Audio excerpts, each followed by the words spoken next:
Hola amigos, ¿listos para empezar una nueva sesión? En la sección de aperturas que sigue a continuación, vamos a estudiar una de las más importantes defensas, la Nimzo-India, favorita de todos los grandes campeones. Los sacrificios en las combinaciones de mate serán el tema de táctica, mientras que la estrategia tratará del contraataque, con instructivos ejemplos sobre la forma de atacar y defenderse. Por último, en la sección de finales, estudiaremos el ahogado, un recurso que debe tener siempre presente el bando que está en desventaja, aunque como veremos, también su adversario. Además, en la lección del Gran Maestro, nuestro campeón invitado Miguel Illescas nos ampliará la información con la descripción del llamado falso ahogado. ¿Preparados? Empecemos.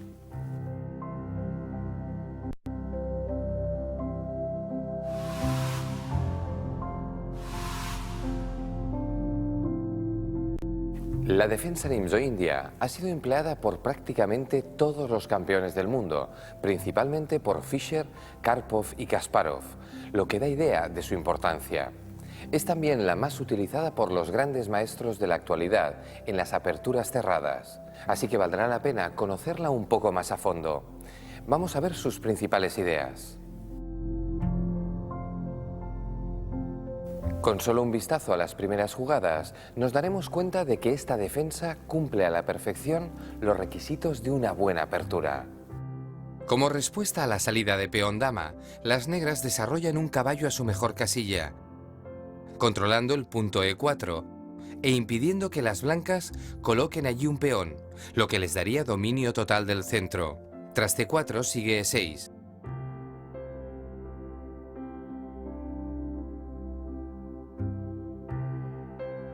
Que controla el centro y prepara el desarrollo de otra pieza, una jugada perfecta. Pero cuando las blancas sacan su caballo,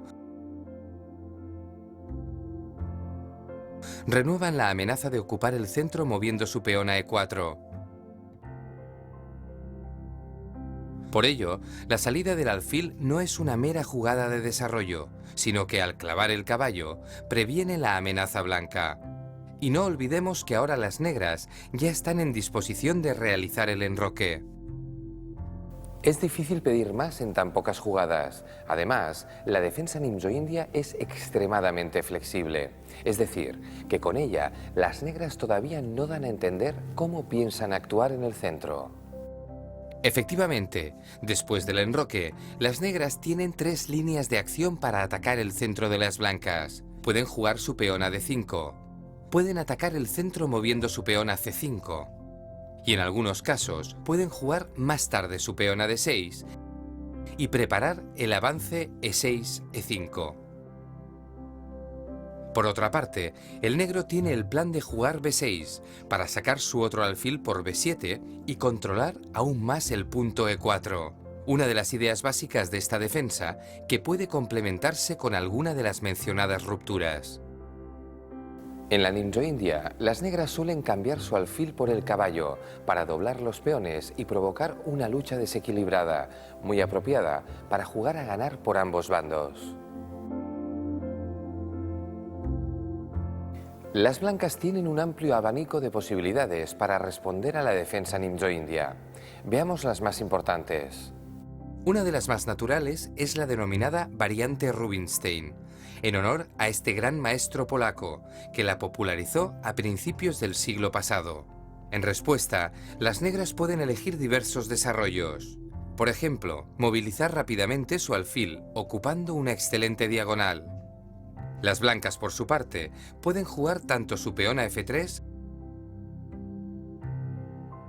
como el caballo a la misma casilla. En una partida Rubinstein-Alekhine, en 1914, se jugó F3.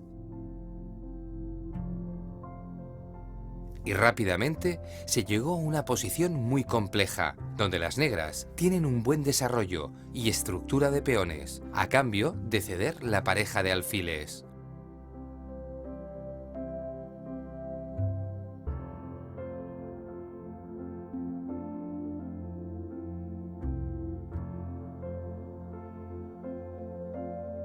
En una partida Janowski-Nimzowicz, jugada también en 1914, las blancas optaron por caballo F3 y las negras eligieron un desarrollo muy diferente, cambiando su alfil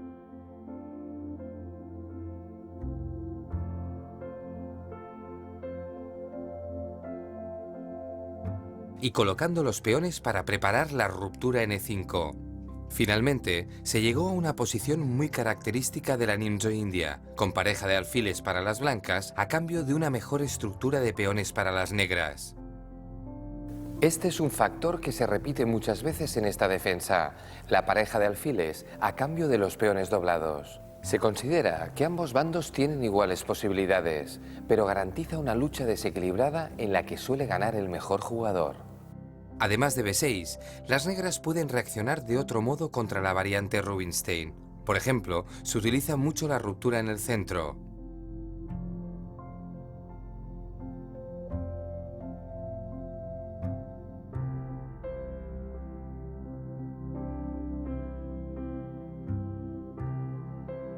Esto es lo que se considera la variante principal. Lleva una lucha estratégica de gran complejidad. También es posible el enroque, sin definirse todavía. Precisamente así, se jugó una de las primeras partidas con esta defensa en Calcuta en 1851.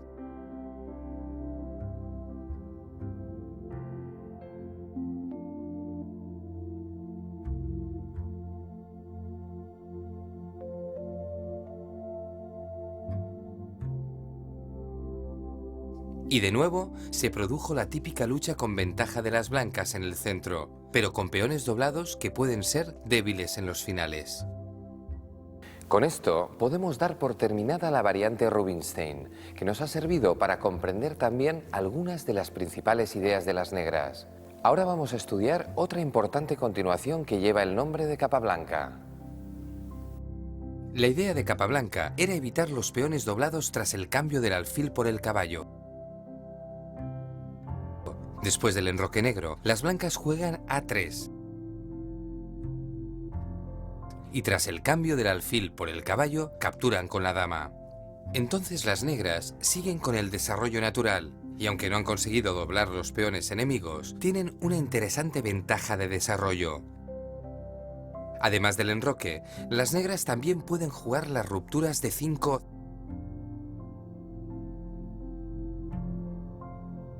o C5, muy importantes contra la variante Capablanca. Pero en una de las primeras partidas en la que se jugó esta línea, donde las blancas las llevaba el futuro campeón mundial Alekhine, las negras jugaron peor. Se jugó B6, permitiendo que su rival ocupase el centro con E4. Muy pronto las blancas lograron gran dominio central, como se ve en la secuencia.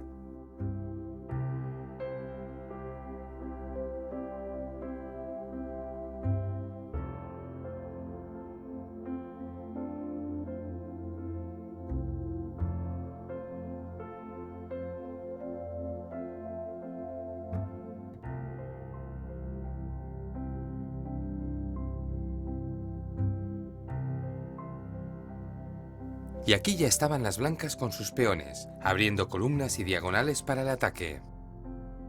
Estas son dos de las líneas más importantes y más utilizadas contra la defensa nimzo-india. Pero vamos a mencionar otras continuaciones que también se han jugado con cierta frecuencia. La salida de la dama a B3 fue empleada por Steinitz e implica una idea similar a la variante Capablanca, aunque es menos fuerte, pues la dama está peor en B3, ya que no controla el punto E4.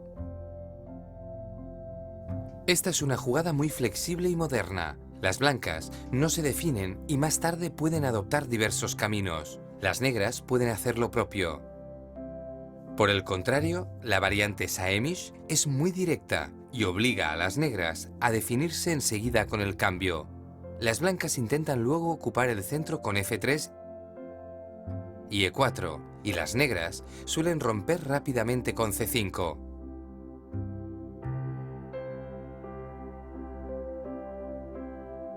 Con una idea similar se juega F3, una línea muy popular.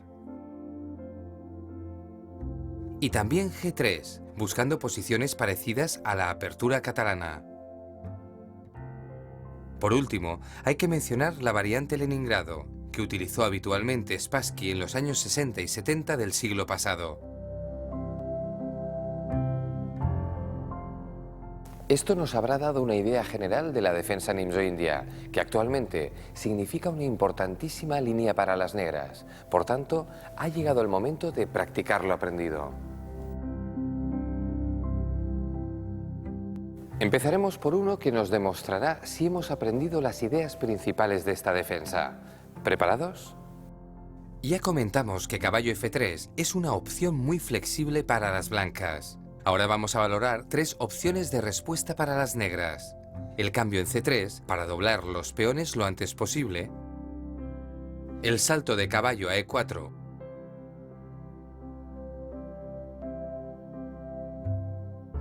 Para presionar sobre el caballo clavado. O la jugada B6, preparando el desarrollo del alfil de casillas blancas. ¿Cuál de estos 3 movimientos os parece mejor? Vamos a daros de 3 a 15 minutos para que lo penséis.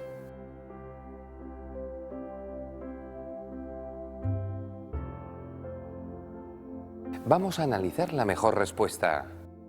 El cambio en C3 es una jugada innecesaria. El alfil es una pieza bien colocada que desempeña una labor útil. Muchas veces, las blancas juegan su peón a A3 para forzar ese cambio, así que hacerlo sin que nos obliguen, y además tan pronto, no es la mejor decisión. El salto de caballo a E4 tampoco es una buena jugada. Las blancas defienden fácilmente con su dama en C2 y las negras han movido 2 veces la misma pieza en la apertura, algo que no es recomendable. En cambio, la jugada B6 típica de la defensa nimzo-india es la continuación natural y más fuerte. Felicitaciones si habéis elegido la idea correcta, que además se aplica a muchas posiciones de esta defensa. Sigamos con otro ejercicio.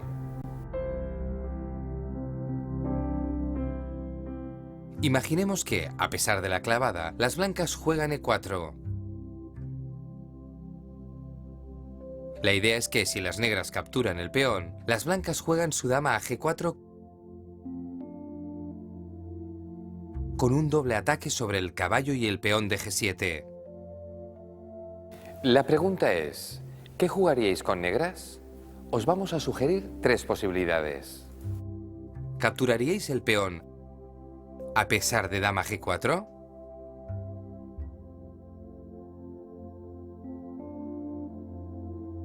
¿O creéis que sería mejor enrocar prudentemente para luego abrir el centro contra el rey de las blancas?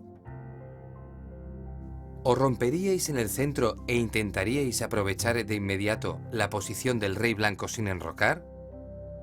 Tenéis que tomar vuestra decisión y de nuevo os dejamos hasta 15 minutos para pensarla.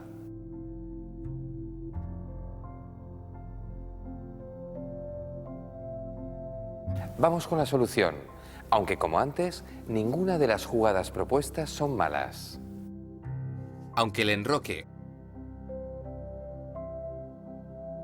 o D5 no son malas jugadas,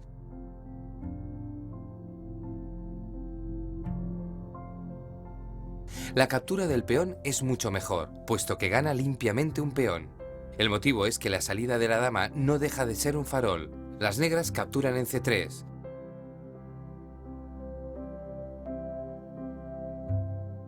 Y si las blancas hacen lo propio en G7,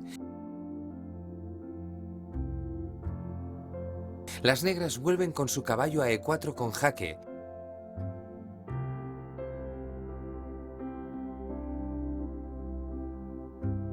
Y luego mueven su dama a F6, con lo que terminan con una pieza de ventaja. Por lo tanto, la jugada E4 de las blancas es un error, que debe ser castigado con la captura del peón. Excelente si habéis llegado a esa conclusión. Y ahora vamos a ver un ejercicio que plantea una cuestión de tipo estratégico, lo cual os puede servir como una pequeña pista. En la variante Rubinstein, las negras contestan con D6, que no se considera lo mejor. Ahora tenéis que decidir entre 3 jugadas para las blancas. dar jaque para sacar partido de la jugada D6 de las negras,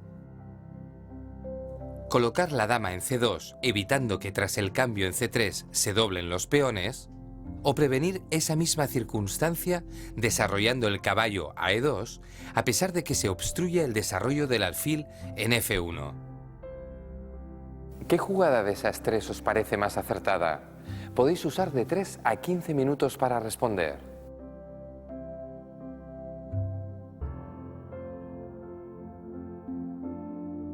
Si ya tenéis tomada vuestra decisión, vamos a analizar cada una de esas tres posibilidades. El jaque de la dama es una jugada floja, porque no consigue nada. Las negras desarrollan una pieza y evitan el peligro, y si las blancas insisten avanzando su peón a D5, las negras lo capturan aprovechando la clavada y consiguen una ventaja muy clara. Por lo tanto, la salida de la dama es una mala continuación y el avance de 5 es aún peor.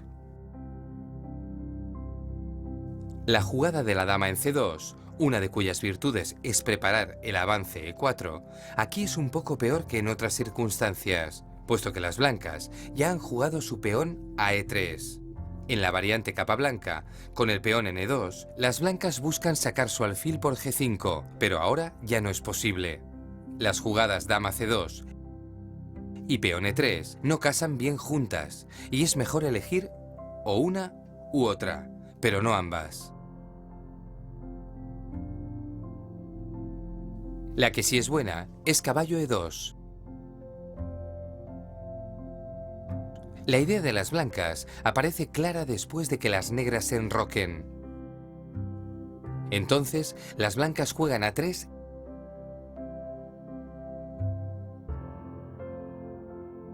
y las negras tienen que cambiar, pues de lo contrario, perderían su alfil.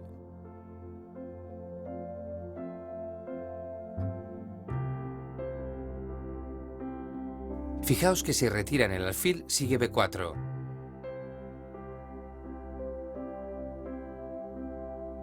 Y luego C5.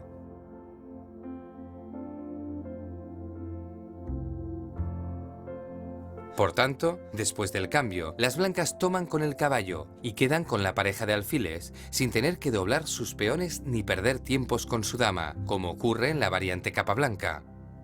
Esta es una de las ideas principales de la variante Rubinstein, desarrollar el caballo por E2 para evitar los peones doblados. Por ello, de las tres jugadas propuestas, la del caballo es la mejor, aunque las blancas también tenían otras jugadas igualmente buenas.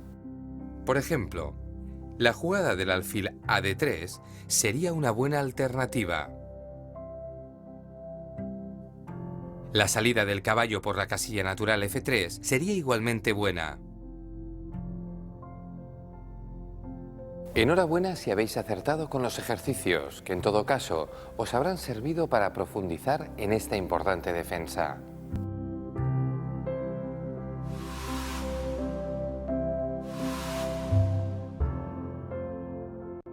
El tema del que nos vamos a ocupar a continuación es muy importante.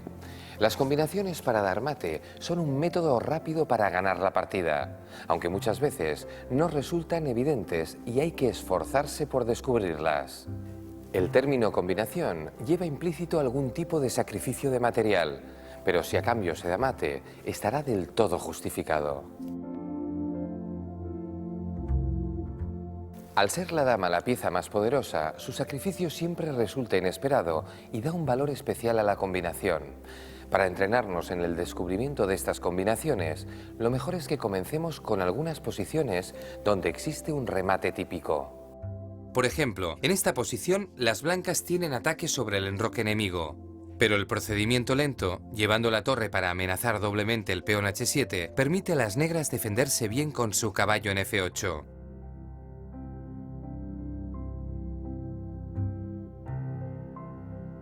Por eso, las blancas tienen que buscar algo más rápido. Recordad que muchas veces os hemos recomendado analizar todas las capturas y jaques, y aquí hay una jugada que es las dos cosas. El sacrificio de dama puede parecer un disparate, pero el hecho de que deja el rey enemigo sin protección hace que merezca la pena analizarlo. Después del jaque con la torre, comprobamos que el rey negro no tiene casillas para escapar, aunque las negras todavía disponen de un movimiento entregando su caballo para dejar su casilla al rey. Es importante constatar que si después de nuestro sacrificio el rival solo dispone de una jugada posible, conviene seguir analizando un poco más y no descartar esa continuación enseguida. Por ello, en el ejemplo que estamos viendo, vamos a profundizar en el análisis. Las blancas toman el caballo con su torre y de nuevo las negras solo tienen una respuesta posible, así que seguimos adelante. Otra vez las negras tienen solo una jugada. Y finalmente, con F4 jaque deciden la partida.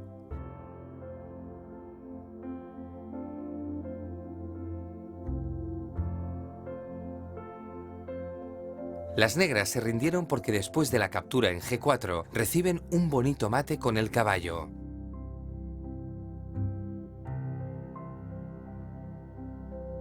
La combinación que acabamos de ver es bastante típica y no demasiado difícil, porque la primera jugada es una captura con jaque que además elimina la protección del rey enemigo.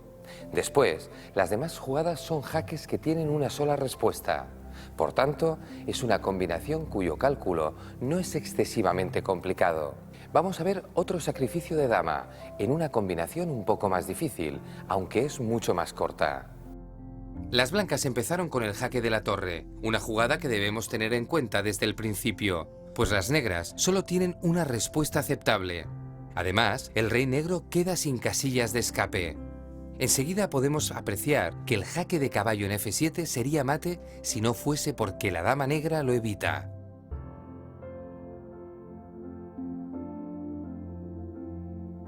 Atención, porque cuando una pieza enemiga defiende una casilla en la que daríamos mate, debemos buscar si tenemos algún modo de desviar esa pieza de su defensa. Y aquí, efectivamente, esa jugada existe. Con esta jugada, las blancas entregan su dama, pero si es capturada, seguirá el mate con el caballo antes mencionado.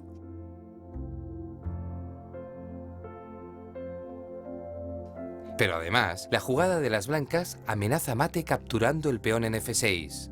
Las negras no tienen buena defensa ante las dos amenazas.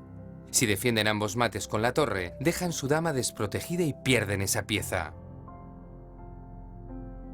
En este caso, la jugada del sacrificio de dama era un poco más difícil, porque no era ni jaque ni captura. Aunque si recordáis el consejo acerca de la desviación de la defensa del mate, seguro que podréis encontrar jugadas como esta en vuestras partidas.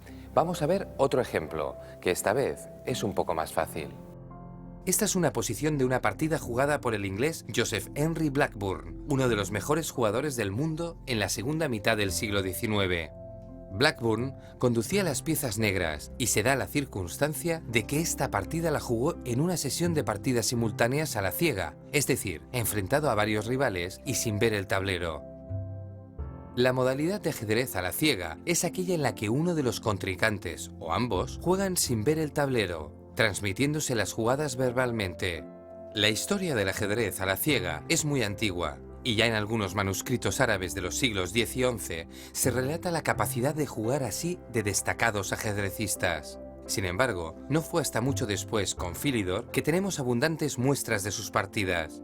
El maestro francés era tan superior a sus contemporáneos que, para equilibrar las fuerzas, solía jugar 2 o 3 partidas simultáneamente a la ciega en el famoso Café de la Régence, en París, y ganaba casi siempre. En 1858, el genio norteamericano Paul Morphy jugó 8 partidas simultáneas sin ver el tablero, y su resultado fue espectacular, ganando 6 y empatando las otras 2. Pero más impresionante aún fue lo que hizo otro norteamericano, Harry Nelson Pillsbury, en 1902, durante el torneo de Hannover. En uno de los días de descanso, jugó 21 simultáneas a la ciega contra los participantes del torneo B, cuya fuerza era la de maestro. El campeón mundial Alekhine es otro de los grandes especialistas de todos los tiempos y en 1924 dio en Nueva York una exhibición de 26 tableros, con rivales muy fuertes, aunque sin duda la más espectacular de todas las exhibiciones fue la del gran maestro argentino de origen polaco, Miguel Najdorf, en Sao Paulo en 1947. Allí jugó 45 partidas contra fuertes rivales, que además podían pedir consejo a otros espectadores e incluso rectificar su jugada si lo hacían antes de que Najdorf anunciase su respuesta. En la actualidad se disputa anualmente el torneo Melody Amber, donde intervienen una docena de los mejores jugadores de la élite mundial. Su sede actual es Niza. En las ediciones disputadas, los grandes maestros rusos Morozevich y Kramnik se han revelado como los más notables especialistas. Sin duda, algo impresionante. Y después de esto, ya sorprende menos que Blackburn, en la posición que estábamos comentando, fuera capaz de encontrar un sacrificio de dama que forzaba el mate en 3 jugadas. Efectivamente, el sacrificio de dama es tan sorprendente como efectivo. Las blancas no tienen más remedio que capturar con su torre y al jaque de caballo mover su rey.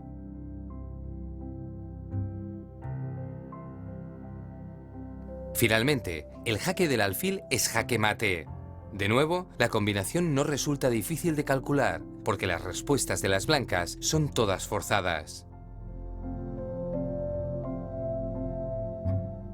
A continuación, vamos a ver otras combinaciones basadas en el sacrificio de otra pieza, que tal vez no sean tan espectaculares, pero pueden ser igual de efectivas.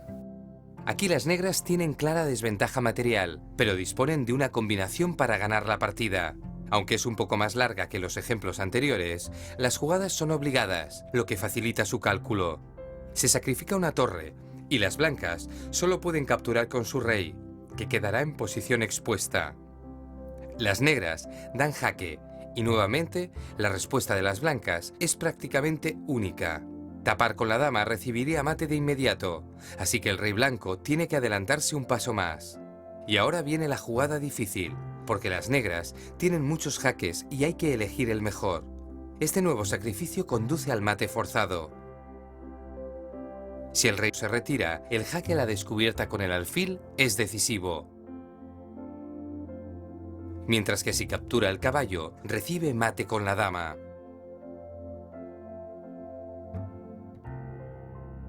Una bonita combinación, donde las negras sacrifican primero una torre y luego un caballo, pero que lleva el mate de forma forzada. Es algo más difícil que los ejemplos anteriores, porque esta vez eran 4 jugadas, aunque el hecho de que sean forzadas ayuda un poco. El siguiente ejemplo es bastante más complejo, porque las jugadas no son tan forzadas y la primera de ellas resulta inesperada. Observad la jugada que el ex campeón mundial Vladimir Kramnik realizó en esta posición. Una jugada muy difícil de encontrar, no es jaque ni captura nada, y además deja indefenso el caballo en D5, que puede ser tomado con jaque. Las blancas capturan el caballo y ahora, con una pieza de más, pueden intentar defenderse de la amenaza de mate en G2, que plantea su adversario. Tiene mucha libertad para elegir su jugada. Aquí no hay respuestas únicas. Sin embargo, no hay ninguna defensa satisfactoria. El primer intento, el más lógico, es capturar el alfil.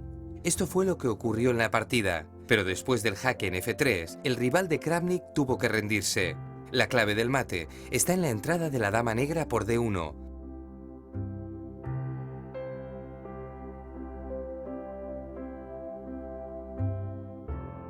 Y el mate final en la casilla F1. Hay que mencionar también que en lugar de capturar el alfil negro, las blancas tienen una defensa alternativa con torre E3. Para defender el punto G2 con la dama.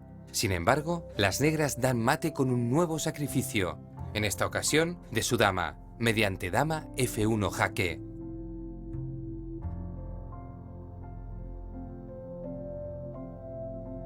Y se produce un esquema típico de mate con alfil y torre contra el rey enemigo.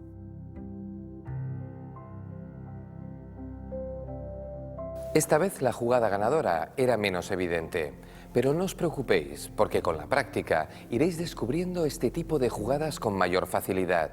Vamos a mostrar ahora un nuevo ejemplo de sacrificio en una combinación de mate. Este ejemplo es algo más fácil que el anterior, ya que además se trata de una combinación típica que se repite con relativa frecuencia. Las blancas remataron esta partida con el sacrificio de caballo. Las negras no tienen más remedio que capturar el caballo, y ahora las blancas no toman el alfil, sino que realizan otra jugada que plantea una amenaza mucho más fuerte: alfil E4. El ataque sobre el punto H7 no puede ser protegido, solo queda apartar la torre para dejar un escape al rey, pero las blancas prosiguen su ataque con alfil H7 jaque.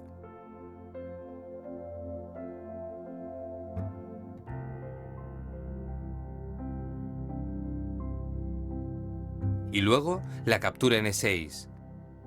Si ahora las negras toman con la dama, la pierden tras la jugada alfil F5, que plantea un mortal jaque a la descubierta.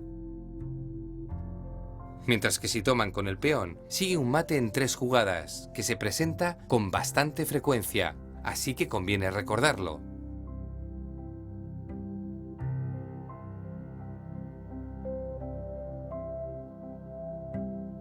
La idea fundamental de la combinación ha sido sacrificar el caballo para dejar libre la casilla E4 para el alfil. En este caso, la primera jugada no era difícil, porque se trataba de un jaque, pero luego había que resistir la tentación de jugar de modo automático, capturando el alfil negro. Vamos a terminar con un ejemplo en el que la combinación resulta especialmente difícil de encontrar, porque se basa en una jugada que no es ni jaque ni captura, y que ni siquiera parece que plantee una amenaza muy peligrosa. Se trata de una jugada que podríamos denominar tranquila. Lo entenderemos mejor al estudiar la posición. Las blancas logran ganar de modo fulminante con una jugada de apariencia muy modesta: torre G2. Con las blancas desclavan, en primer lugar, su otra torre, dándole libertad para moverse. Dicha torre no puede ser capturada, porque las negras perderían la suya con mate. Pero además, las blancas, al liberar su torre, preparan otra amenaza mucho más oculta. Y con el sacrificio de la dama, dan mate.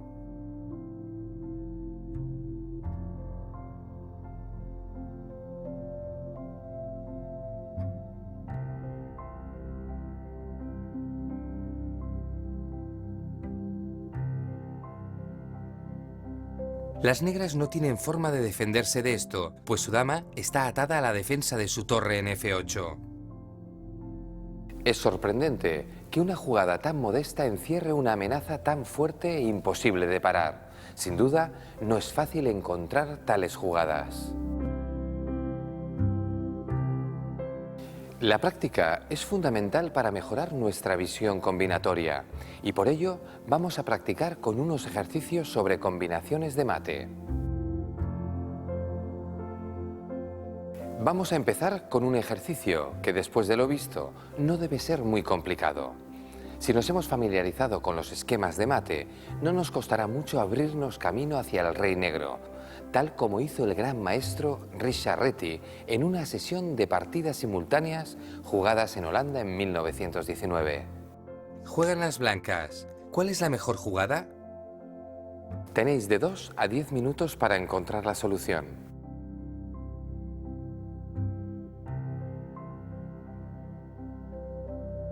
¿Lo habéis encontrado? Espero que sí. Dama G6 jaque. El sacrificio de dama fuerza el mate. Las negras deben tomar la dama, pues si mueven su rey, sigue mate en una jugada, gracias a que el peón G7 ha quedado clavado. Pero si toman la dama, sigue un mate similar.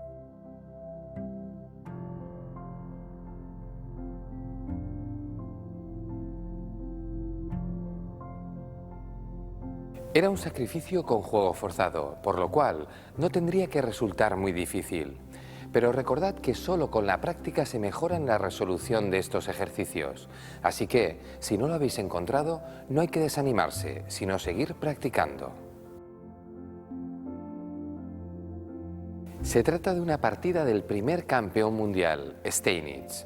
Fue el primero que estableció los principios del juego posicional en una época en que solo se prestaba atención al juego de ataque. Pero ello no significa que no supiese combinar. Juegan las negras. ¿Cómo deben actuar? También, como en el ejercicio anterior, podéis tomaros un poco más de tiempo, de 3 a 15 minutos para buscar la solución.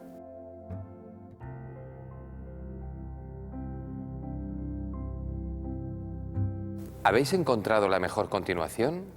Vamos a ver la solución, que comienza con una jugada espectacular.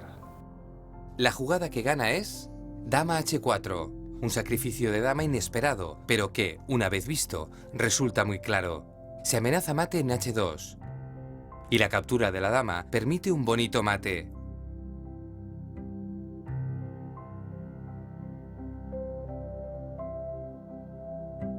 Tampoco salva la defensa con la torre en G2.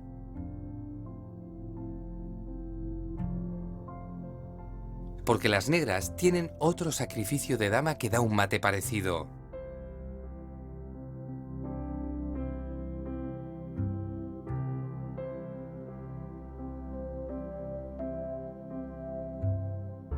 Enhorabuena si habéis encontrado esta combinación. Para terminar, vamos a poner otra que encierra bastante más dificultad que las anteriores. La posición de las negras parece desesperada. Les quedan unos pocos jaques, pero en cuanto se terminen, se enfrentarán a una amenaza de mate que no se ve cómo van a evitar. Sin embargo, las negras tienen una combinación que gana la partida. No es sencilla, así que os daremos de 5 a 25 minutos para que tratéis de encontrarla. Adelante.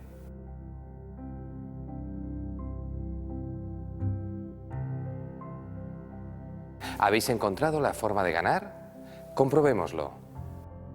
La primera jugada no es difícil. Hay que dar jaque en H1.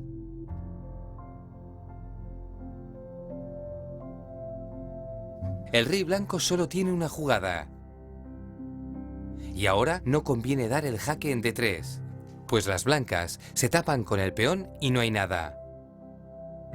La jugada ganadora es el sacrificio de la torre. Ahora está claro que hay que aceptarlo, porque si el rey juega al medio, recibe mate en una jugada.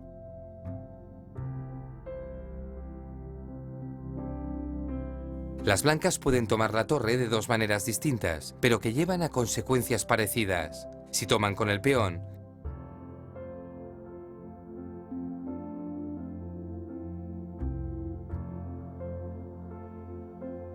el resultado es el mismo que si toman con rey. Las negras dan jaque en H1.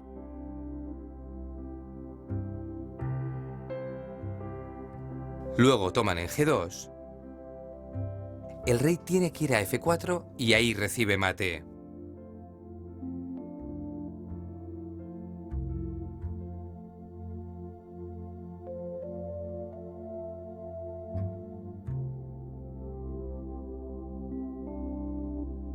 Una combinación bastante larga, aunque no tan difícil, pues muchas de las jugadas eran forzadas. El mayor escollo era encontrar el sacrificio de torre en la segunda jugada. Mis felicitaciones si habéis hallado la solución correcta.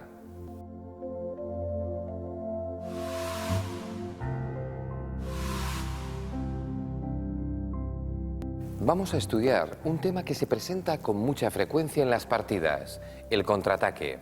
Es un tema muy amplio, pues se puede dar en distintas situaciones. Por ejemplo, cuando un bando está siendo dominado en una parte del tablero y el adversario lanza un contraataque en el lado contrario, o cuando se realiza una respuesta a un ataque sobre nuestro rey. Incluso hay situaciones en las que el rival desarrolla una arriesgada incursión en un flanco y la mejor respuesta es un contraataque en el centro.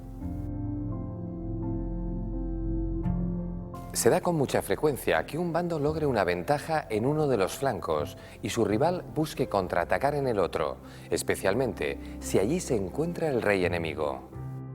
Empezaremos examinando este ejemplo con detenimiento. Las blancas tienen mejor posición y están dominando en el flanco de dama, donde mantienen presión sobre el peón negro de A5. Ahora podían haber continuado, por ejemplo con torre de 1, ocupando una columna abierta, y la posición blanca es bastante prometedora.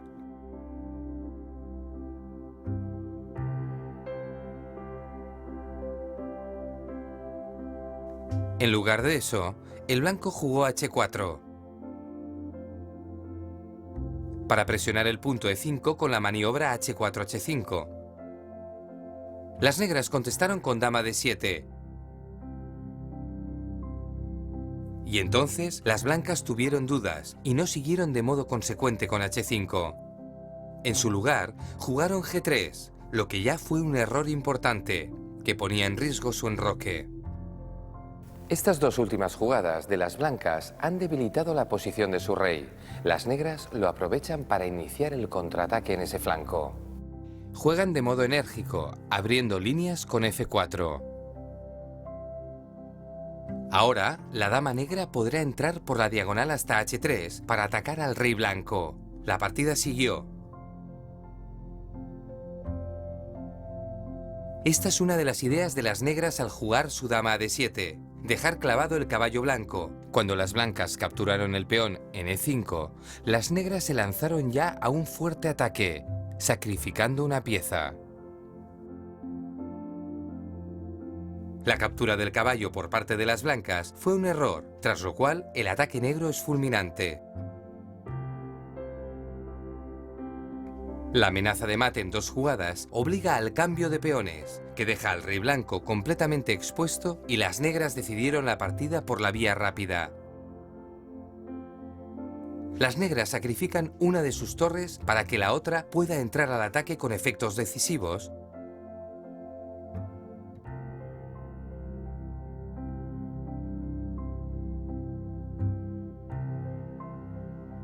Y en pocas jugadas consiguieron dar mate al rey enemigo.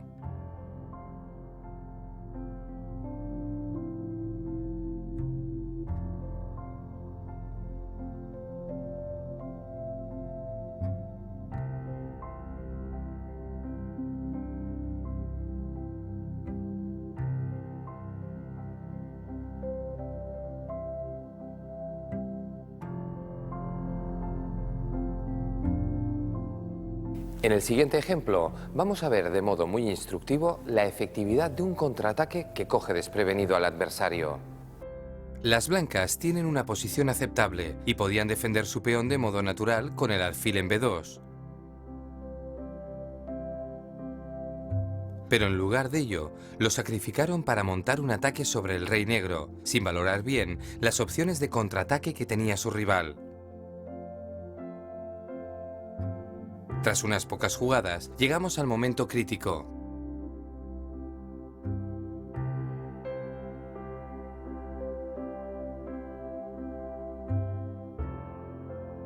Esta era la idea que llevaban las blancas al sacrificar su peón. Están amenazando mate en una jugada con alfil G6, pero las negras lo evitan y pasan al contraataque.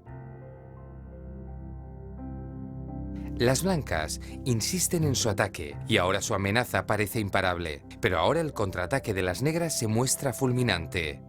Las blancas reciben mate en todas las variantes. Por ejemplo, si intentan escapar hacia el centro, reciben mate muy rápido.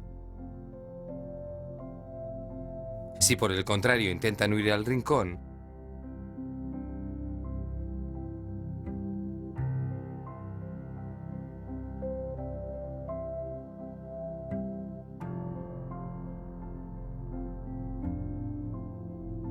el mate es también relativamente sencillo. Por último, la captura del caballo recibe igualmente un mate muy rápido. El rey blanco se encuentra solo frente al ataque de las dos piezas negras. Hemos visto un contraataque fulminante, que ha sido favorecido porque las blancas, para atacar al rey enemigo, han alejado sus piezas de la defensa del suyo propio. En efecto, podemos ver que, con sus jugadas, las blancas han apartado la dama y el alfil de la defensa de su rey. Cuando las negras pasan al contraataque, ya tienen tres piezas para atacar al rey enemigo que se encuentra solo. Recordad, cuando alejemos nuestras piezas para atacar el rey contrario, no perdamos de vista la posibilidad de un contraataque que nos pillaría sin defensores. Como sabemos, el centro es la zona más importante del tablero. Por tanto, muchos contraataques empiezan allí. Las blancas jugaron dama H6, buscando atacar directamente al rey negro.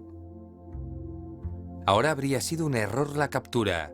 porque las blancas sacrifican su torre y crean amenazas muy peligrosas.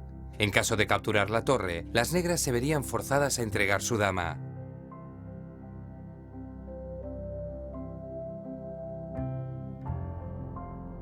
Por ello, las negras, en lugar de tomar el peón N5, decidieron contraatacar en el centro. Observad.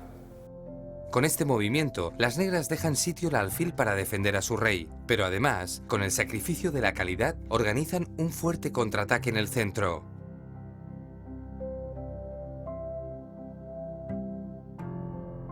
Y ahora las negras han abierto importantes líneas para atacar al rey.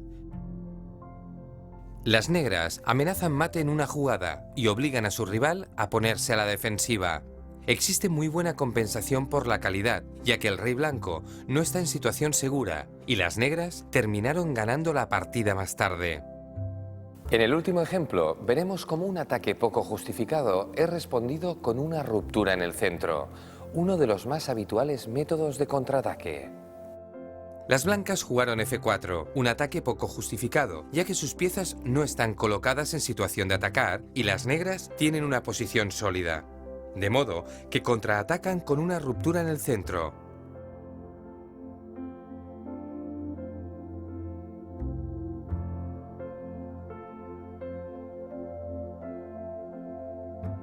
Enseguida se empieza a adueñar de las columnas centrales. Y aquí vemos el resultado.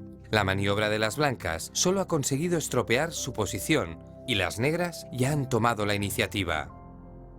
Recordad, una regla muy importante es que la mejor manera de responder a un ataque de flanco es mediante un contraataque en el centro. Hemos examinado los casos más típicos de contraataque.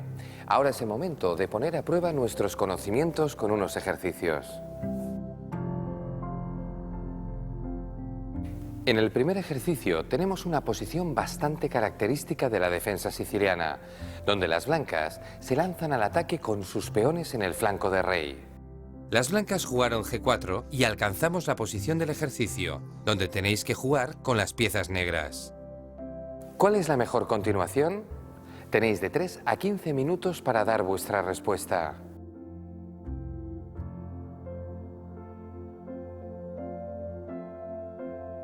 Espero que hayáis acertado con la solución, que ahora vamos a explicar. Recordad lo comentado. Contra un ataque de flanco, lo mejor es un contraataque en el centro. Las negras responden de modo modélico con esta ruptura y ponen a su adversario en serios problemas. Si ahora capturan el peón, se abre la cuarta fila y las negras penetran decisivamente con su torre en el flanco del rey enemigo.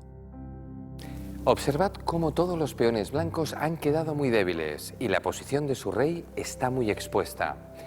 Esto es lo que pasa cuando uno avanza los peones que protegen al propio rey para atacar, pues si el ataque no resulta, el avance se vuelve en contra del que lo realizó. En la partida, las blancas no tomaron el peón y jugaron dama G3. Pero tras D4, el caballo blanco queda atacado y no tiene buenas casillas. Por ello, las blancas intentaron seguir su ataque con G5. Pero después de las siguientes capturas,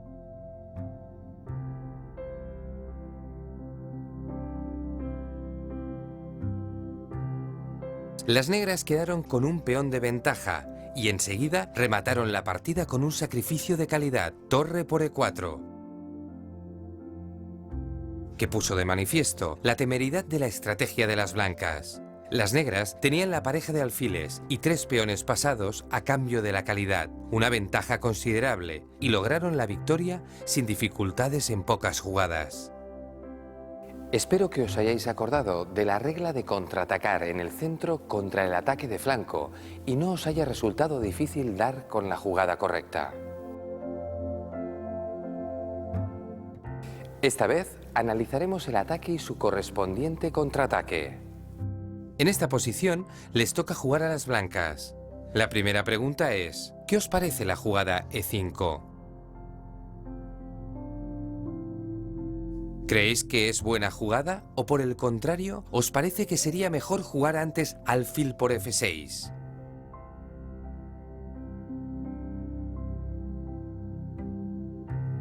Y una segunda pregunta se produce después de la jugada E5. ¿Cómo valoráis la posición? ¿Están ganando las blancas? ¿La partida está igualada? ¿O por el contrario, creéis que tienen ventaja las negras?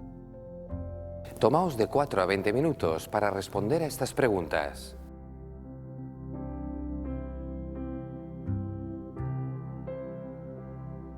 ¿Habéis llegado a alguna conclusión? Vamos a comentar la solución. En primer lugar, hay que decir que la jugada E5 es buena. Cualquier otro movimiento permitiría a las negras colocar su caballo en esa importante casilla central, con una posición muy cómoda.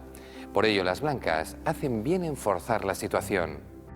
Sería peor realizar el cambio, porque después de que las negras capturen, la jugada E5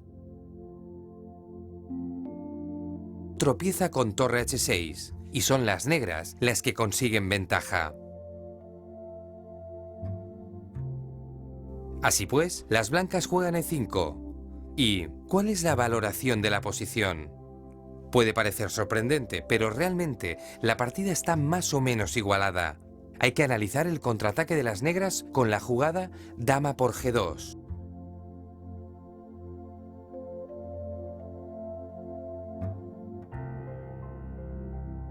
La única respuesta aceptable para las negras, que de otro modo estarían perdidas.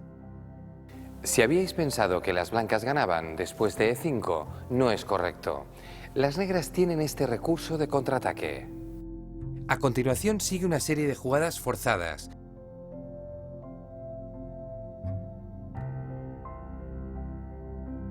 Y la posición resultante está poco más o menos equilibrada. Los siguientes movimientos llevaron a nuevos cambios de piezas.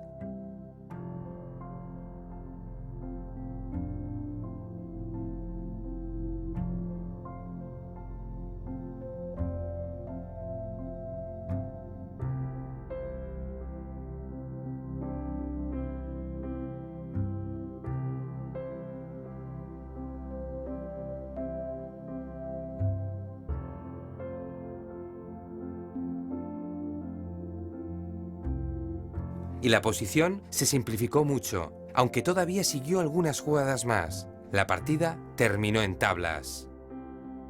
Os felicito si habéis acertado tanto con la jugada como con la valoración de la posición. Finalizaremos con otro ejercicio. Tomaremos una partida del gran maestro Víctor Korchnoi, que además de haber sido uno de los mejores jugadores de su tiempo, fue también un gran especialista de la defensa y el contraataque.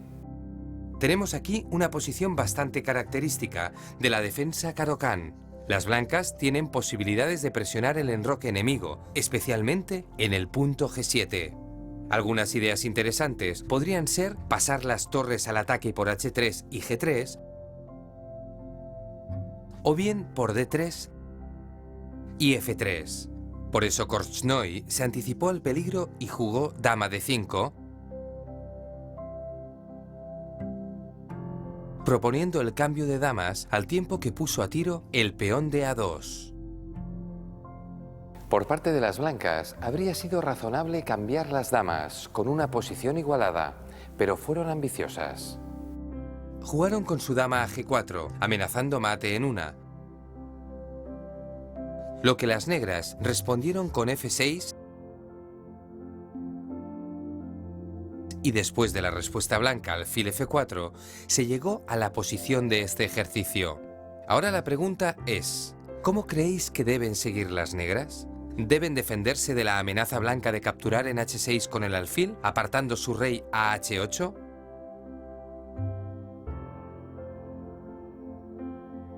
¿O bien deben pasar al contraataque, capturando en A2 con su dama? ¿Se os ocurre alguna alternativa mejor? ¿Qué opináis? Podéis emplear de 3 a 15 minutos para tomar vuestra decisión.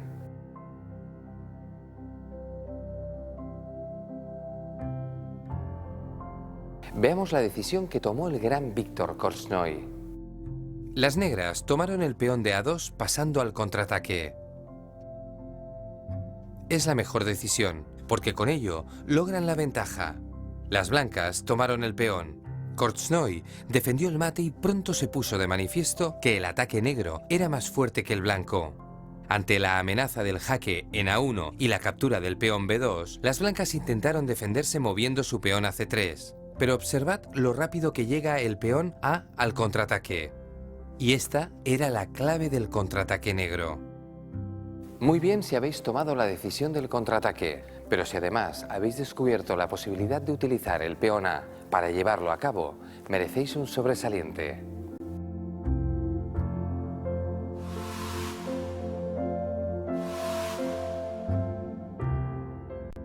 En esta sección vamos a estudiar un recurso muy importante que tiene el bando que se encuentra en desventaja, el ahogado. Distinguiremos dos situaciones diferentes. Cuando el ahogado es un recurso en el que cae el bando que tiene la ventaja y se trata más bien de una omisión por su parte, y cuando el ahogado es algo inevitable, que utiliza el bando débil para llegar a una posición salvadora. Incluso en posiciones absolutamente ganadoras, es preciso tener en cuenta el peligro del ahogado para no estropear la victoria. Vamos a ver algunos ejemplos que ilustran ese peligro, empezando por uno elemental. Un final sencillo, que las blancas ganan. Sin embargo, encierra una trampa, ya que la jugada natural, que sería avanzar el peón para coronarlo, lleva al ahogado. Para ganar, las blancas deben elegir otro camino, un poco más largo, pero que evita dicho peligro. El rey se coloca delante de su peón y solo cuando pueden avanzar sin peligro de ahogar al contrario, debe procederse a dicho avance.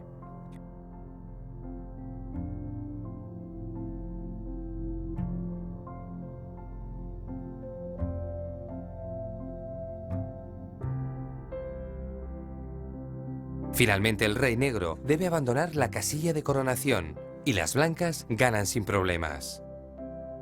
Este era un ejemplo bastante fácil, pero los peligros del ahogado pueden acechar desde muchos lugares en posiciones donde la victoria parece cosa de rutina. Y hay que saber reconocerlos. Veamos un ejemplo más difícil. La posición es de una partida del 1946 y con las negras jugaba un campeón mundial, Vasily Smyslov. Con dos peones de ventaja, el final no parece difícil de ganar. Pero en posiciones como la presente, donde el contrario tiene muy pocas piezas y ningún peón que pueda mover, el ahogado puede estar oculto. Smyslov cometió el error de avanzar su peón, pensando que con ello ganaba fácilmente. Seguro que no le gustó cuando su rival capturó el peón. Si ahora las negras daban jaque, conseguían ganar la torre, pero las blancas quedaban ahogadas. Un tema típico que no debéis olvidar, ya que esta posición se puede dar en cualquier fila y en cualquier columna, siempre con el mismo esquema de ahogado. En la partida, después de que las blancas tomasen el peón, Smyslov se dio cuenta del peligro y jugó rey G4. Pero su ventaja ya se había evaporado casi por completo. Su rival ocupó la casilla de coronación y, como ya sabemos, el final fueron tablas. Cabe decir que si Smyslov hubiera advertido a tiempo el peligro, podía haber ganado fácilmente. Para ello, hubiera bastado cualquier jugada que conservase los dos peones de ventaja, por ejemplo, rey E4.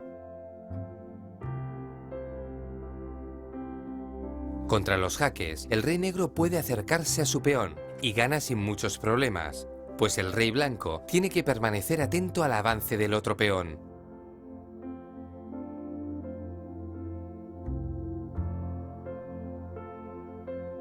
Está claro que en estos dos casos que acabamos de ver, el ahogado se presenta por un fallo de atención del bando que tiene la ventaja.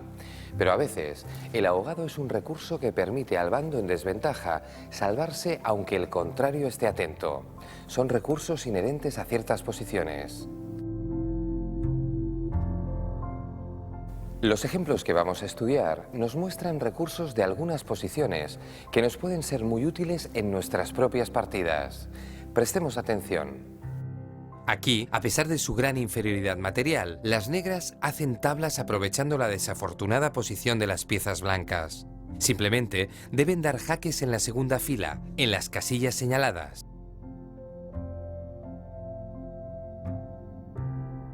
Observad, si el rey va a la columna F, jaque en F5. Si intenta escapar hacia el centro, la jugada de torre a E7 gana la dama y hace tablas de inmediato. Y si el rey blanco intenta llegar a H7 para evitar los jaques, entra en acción el recurso del ahogado. También puede darse el jaque con la torre en H7. Por último, si el rey blanco intenta aproximarse a la torre por F6, se encuentra con la réplica torre G6 y de nuevo es ahogado. Recordad este importante recurso de entregar la torre que os puede hacer salvar algún final desesperado. Y si sois el que tiene la dama, tenedlo también en cuenta para no caer en esta situación. Hay situaciones límite donde el ahogado permite una salvación milagrosa, como vamos a ver en el siguiente final. Se trata de un estudio de Kubel, del año 1908. Las blancas, con el rey encerrado, están a punto de recibir mate, y el caballo no puede impedir la coronación. Muchos jugadores se habrían rendido aquí, pero en realidad hay un camino que salva la partida. Caballo E2. El salto de caballo casi puede descubrirse por eliminación, pues de otra manera las blancas reciben mate. Este caballo no puede tomarse, ya que sería ahogado, y además las blancas amenazan colocarlo en G3, deteniendo el peón. Por ello, las negras deben coronar dicho peón. Pero entonces las blancas se cubren, dando jaque a su vez, y se produce una situación curiosa. Cualquiera que sea la casilla donde el rey negro se mueva, son tablas por ahogado, y evidentemente capturar el caballo tampoco da más que tablas. Por último, vamos a estudiar un caso práctico de gran importancia, que se dio en una partida entre dos grandes maestros. Se trata de una curiosa situación en la que el bando débil busca un autoahogado, es decir, ahogar su propio rey. Buscando la victoria, las blancas avanzan su peón D, lo sacrifican para poder ganar el de H5 y acercarse a los otros peones negros.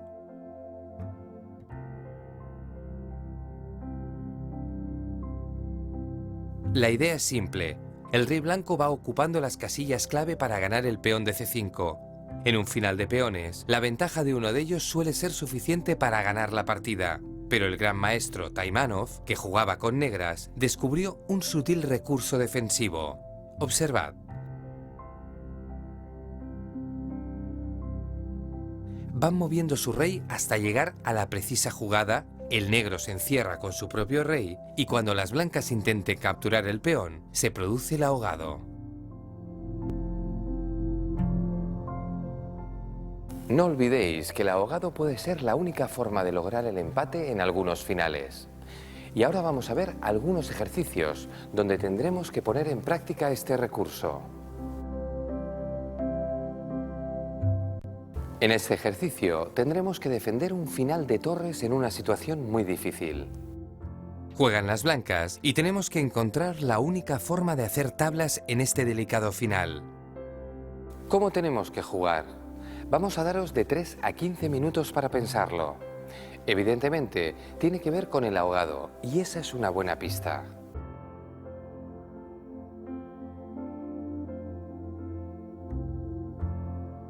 Comprobemos la solución. Hay que empezar diciendo que la defensa con la torre en B3 no sirve. Después de que las negras llevan su torre a A6,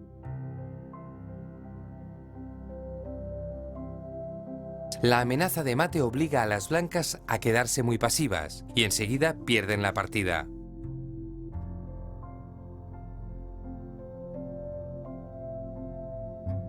Este jaque muy preciso decide la lucha, pues las negras coronan su peón sin dificultades.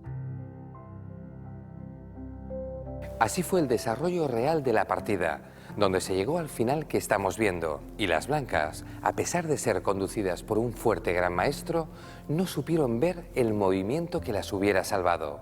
Veamos cuál era. La jugada salvadora es torre B2.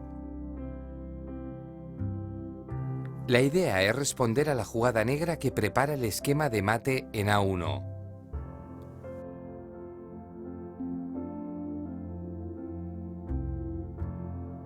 La torre no puede tomarse, pues sería ahogado. Pero de otro modo, el blanco aleja la torre, mientras su rey queda fuera de peligro. Enhorabuena a los que hayáis encontrado el recurso de entregar la torre para conseguir el ahogado. Tiene mérito sabiendo que el gran maestro que jugaba la partida no fue capaz de verlo. En esta posición, las blancas pueden hacer tablas. Hay que decir que corresponde a una partida jugada en la Olimpiada de Salónica en 1984 y el gran maestro colombiano Zapata no supo encontrar el modo de hacer tablas contra el gran maestro entonces soviético Baganian. ¿Cómo podían conseguir tablas las blancas? Vamos a daros de 4 a 20 minutos para tratar de encontrar lo que un gran maestro no fue capaz de ver.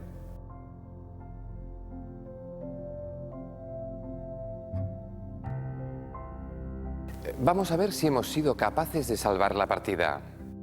En primer lugar, hay que advertir que las blancas tienen serios problemas. Por ejemplo, una jugada de espera rey h7. Se encuentra con que las negras sacrifican su alfil y, en esta carrera hacia el peón blanco, ganan fácilmente, como podéis comprobar. Pero Zapata no perdió de ese modo. En realidad, sí vio la idea del ahogado y sacrificó su peón con a5. Y a continuación, sacrificó su otro peón, g6. Pero el rival se dio cuenta del peligro y no quiso tomar ese segundo peón, sino que retiró su rey a g8 y ganó la partida. Zapata vio la idea salvadora, pero no la forma correcta de llevarla a cabo. Vamos a ver cómo era. Lo correcto era empezar con la jugada g6, que obliga a la captura del peón. Y solo entonces sacrificar el otro peón, que las negras también tienen que aceptar. De ese modo, Zapata hubiera podido llevar a cabo la idea que había previsto y que, sacrificando el último peón, como veis en el tablero, hubiera llevado al ahogado.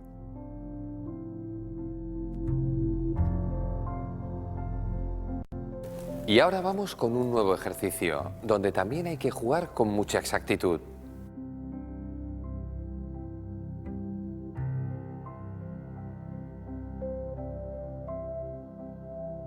Juegan las blancas. Aparentemente, su posición es muy buena, pero a la hora de buscar la forma de ganar, no resulta tan sencillo.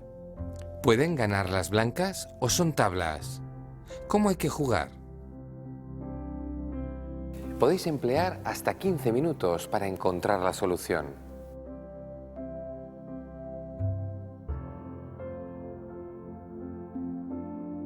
Vamos a ver la respuesta y de paso mostraros que no siempre hay que hacer la jugada que parece más natural. Aquí la trampa radica en la jugada natural, que es tomar el peón. Si capturamos el peón, rey por h5, las negras logran las tablas por el recurso del ahogado. Aquí vemos como el rey blanco se va acercando y cuando parece que consigue ganar el último peón negro, las negras tienen esta excelente jugada que salva la partida gracias al ahogado. Por eso es importante no eliminar el primero de los peones y acercar igualmente el rey.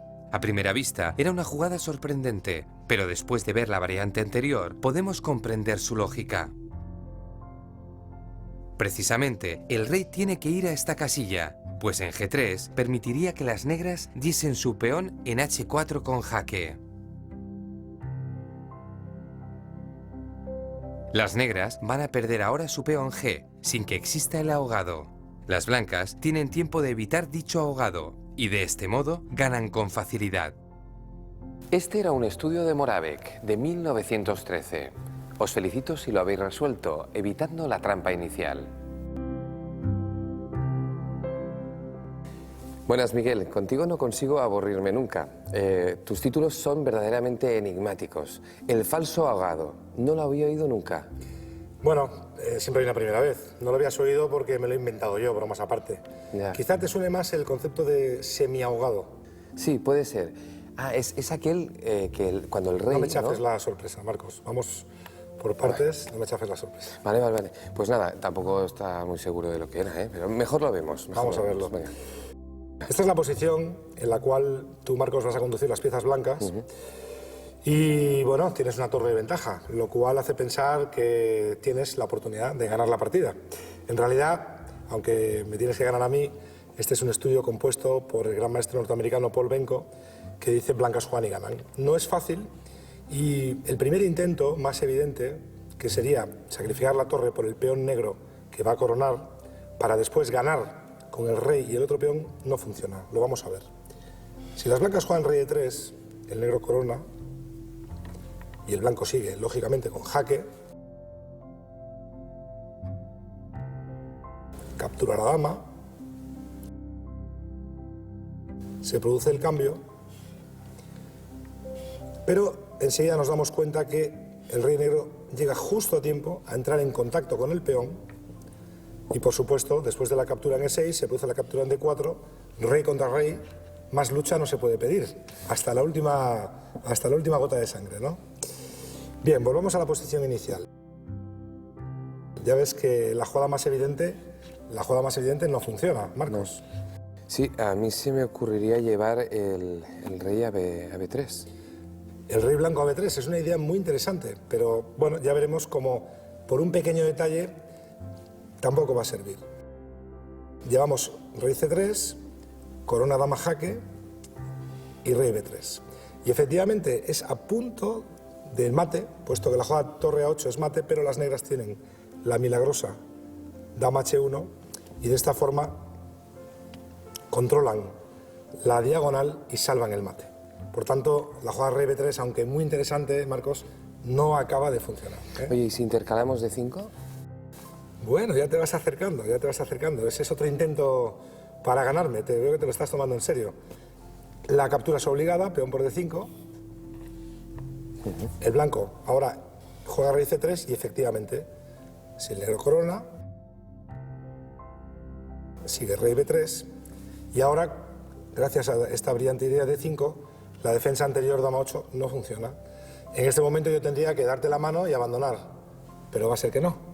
¿Por qué? Porque una jugada antes, el blanco plantea ya la amenaza rey B3 ganando, pero las negras, gracias a ese peón en D5, se salvan con un jaque milagroso, perdón, es ya la posición con el, después de, así, exacto, aquí, con un jaque milagroso en D4, y cuando el rey va a B3, las negras coronan caballo, espectacular, caballo jaque, y logran las tablas.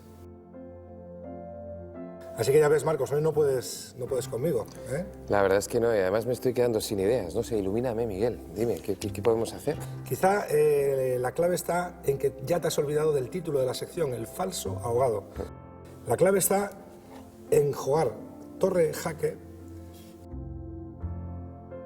y después sacrificar la torre de tal modo que el rey negro queda encajonado y encerrado por su rival blanco.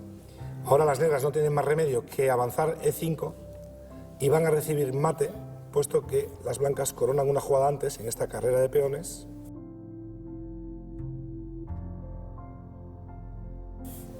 Y gracias a coronar un movimiento antes y aprovechando la mala posición del rey negro, ya viene el mate con el jaque en la gran diagonal. Bueno, Marcos, no se puede ganar siempre. Por suerte no es lo único. Si me lo paso bien y además aprendo, pues ya me compensa. Muchas gracias. Sabias palabras, Marcos. Además, jugando contigo, imagínate, cualquiera gana. Si es que...